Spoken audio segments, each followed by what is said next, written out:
What's up, everybody? This is Dr. Nick with Leverage Media, and today I want to talk to you about why your quarterly meeting is the most important meeting that you will have in your practice, and what are the three things that you really need to take out of every single meeting and make sure that your team is taking out as well. So we're here in my office gym. This will be where we have our office meeting tomorrow, our quarterly traction meeting. You probably, if you've listened to the podcast at all, you've heard me talk about traction and how we utilize that in our practice. Traction is a book by 𝐍𝐮𝐬𝐭 that uses a operating system called EOS. I think it's Entrepreneurial Operating System. But that is such a great book because it's literally just like a step-by-step way of doing your meetings, what your meeting rhythm should be, what you should talk about. Like literally every time I have a quarterly meeting for either one of the businesses, I will get the book out. I open up the section that we're on and I just read it, and then we do the activity. So the three things that I really think are the biggest takeaways and are the most value to that quarterly meeting is, number one, going over last quarter's numbers. Now, when you go over last quarter's numbers, they need to have some context to them. So I always make sure that I compare last quarter's numbers to the previous quarter's numbers, and then I also compare them to the same quarter the year prior.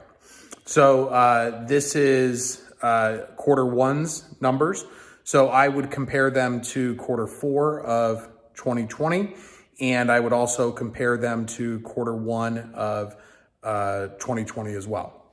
So this is going to be a great comparison because quarter one, we pretty much got in a full quarter one in 2020 before COVID hit. Then we've had the recovery time period with COVID. So comparing this quarter one to last quarter one, I'm hoping that there's going to be some growth there. But it's really important to look at the previous quarter's numbers. I always think that that's one of the best times of the meeting, and getting to celebrate wins. Like we just hit a really big milestone that we've never hit in 14 years, that we've really been trying to hit. We keep bumping our head up against that ceiling. We finally broke through. So I'm excited to get to celebrate that with the team, and that's why the quarterly numbers. And I'm an open book. Like I talk about collections and numbers as a whole for the practice, numbers per department. So some people don't like to share a lot of the details of the practice. I think it's better you have to like either go all in or not. And I'm a bigger fan of just going all in and being transparent so that they can share in the wins as well. So that's number one. Number two is setting your rocks for the next quarter.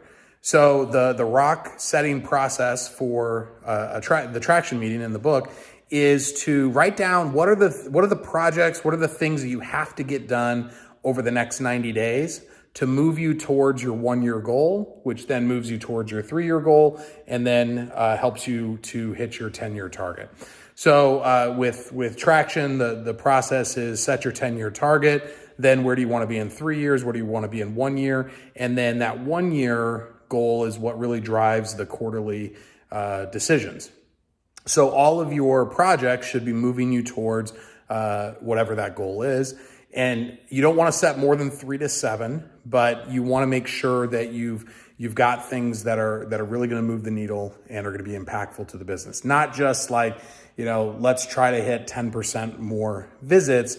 It needs to be something that I think is a little bit of a bigger than just like tracking stats. So what is a project? Is it going to be like more digital marketing? Is it going to be we're going to focus more on getting people to the re-exam, or tracking all of people that drop out of care plans? Like whatever it is, you want to have something, and you want to have SMART goals, things that are specific and measurable and attainable, and whatever R and T are. But you want to make sure that they are things that at the end of the quarter you can say, yes, we did it, or no, we didn't. Now, one thing that we are going to be implementing this next quarter is in our weekly meetings, we're going to have basically a project progress worksheet where everybody that has a rock assigned to them is going to report every week with this worksheet on what did they do the week prior and what percent of the rock has been completed.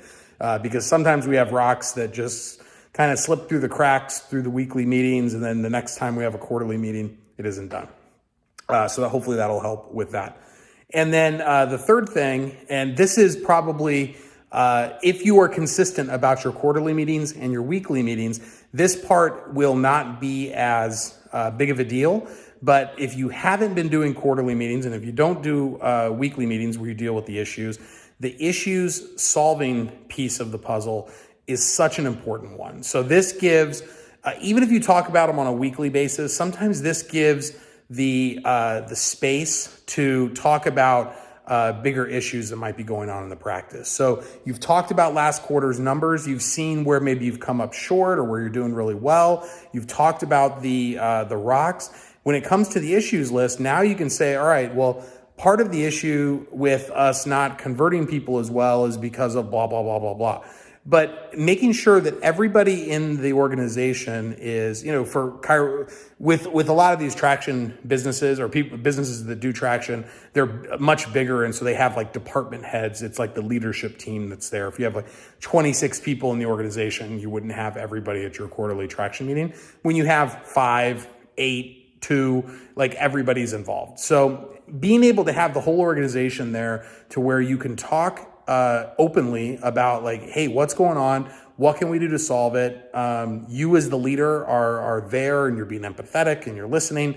And it's just, especially like with newer employees, sometimes they're not used to there being that much transparency and them having the voice to be able to suggest things that might help the practice. So I think that's one of the most impactful things, especially early on when you start doing quarterly meetings and weekly meetings, is just having a regular time where issues can be raised. Because when you don't have those meetings, sometimes issues get pushed down and locked away, and then they kind of rear their ugly head at the wrong time. So I strongly recommend you doing these quarterly meetings, doing the weekly meetings in between the quarterly meetings, so that, and again, if you don't have an idea of what to do or how to do it, Traction is a great book. It gives you the absolute blueprint on how to do all the meetings that you really need to do for your practice. So hopefully this helps. Start meeting with your team, start making some changes, get growing, and we'll see you on the next one.